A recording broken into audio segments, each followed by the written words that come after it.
আসসালামু আলাইকুম। কেমন আছেন সবাই? আশা করি সবাই অনেক অনেক ভালো আছেন। আমিও ভালো আছি। অনেকদিন পর নতুন একটা ব্লগ ভিডিও নিয়ে হাজির হলাম। প্রায় 1 বছর পর আমার বোনরা আমার বাড়িতে বেড়াতে এসেছে।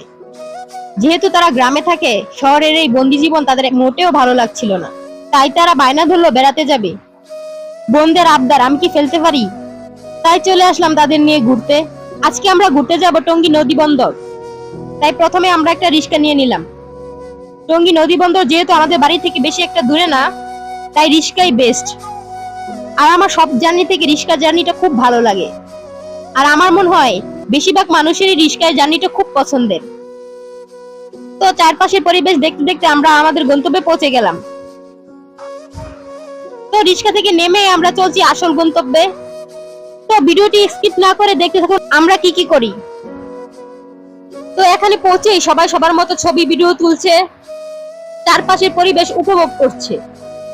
এটা হলো টঙ্গী নদী বন্দর। এটা হলো তুরাগ নদী।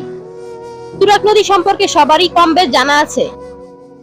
তো এখনো যেহেতু বৃষ্টির সিজন চলছে, তাই তুরাগ নদী এখন যেন রাগে ফুলে ফেপে উঠেছে। তাই এখানের পরিবেশটা একটু বেশিই সুন্দর লাগছে। আমি বরাবরই বলে থাকি আমার প্রকৃতির কাছাকাছি যেতে খুব ভালো লাগে। আর আমি ঘোরার কথা ভাবলেই এমন একটা জায়গা সাজেস্ট করি যেখানে গেলে মন প্রাণ দুটাই ফুরফুরে হয়ে যাবে। এক কথায় যেখানে গেলে শান্তি মিলবে। তো এটাও এরকম একটি জায়গা। আর আমার এখানে আসলে সত্যি কথা অনেক ভালো লাগে। আর আমার যখনই বোরিং লাগে আমি তখনই এই জায়গায় আসার চেষ্টা করি। আর রিস্কায় আমাদের বাড়ি থেকে এখানে 10 মিনিটও লাগে না, তাই হুট করেই চলে আসি। আর আমি মনে করি মনকে ভালো রাখার জন্য ভ্রমণের কোনো বিকল্প নেই। যারা বেশি বেশি ভ্রমণ করে তাদের মন সবসময় ফ্রেশ থাকে। আর মন ভালো থাকলে তো শরীর এমনিই ভালো হয়ে যায়।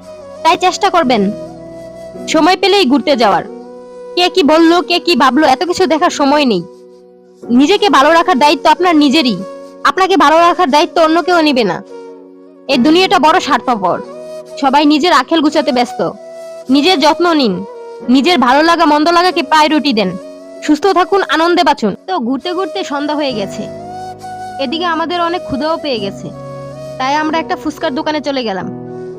আমার বোনদের ফুচকা খুব পছন্দ। আপনাদের কাদের ফুচকা ভালো লাগে কমেন্টে জানাতে ভুলবেন না। তো খাওয়া দাওয়া শেষ করে চলে আসলাম আমাদের এলাকায়। আমাদের এলাকা যেই মসজিদের জন্য বিখ্যাত, সেখানে চলে আসলাম। আর আমার বাড়ি থেকে এখানে আসতে 2 মিনিট সময় লাগে। মসজিদের আশেপাশের পরিবেশটা আসলেই অনেক সুন্দর। মসজিদের সামনেই একটা বড় পুকুর আছে যেখানে মাছ চাষ করা হয়। আর রাত্রেবেলা মাছগুলো উপরে ভেসে আসে। এটা দেখতে আমার খুবই ভালো লাগে। আর এটা হলো আমাদের সেই বিখ্যাত মসজিদ। দেখুন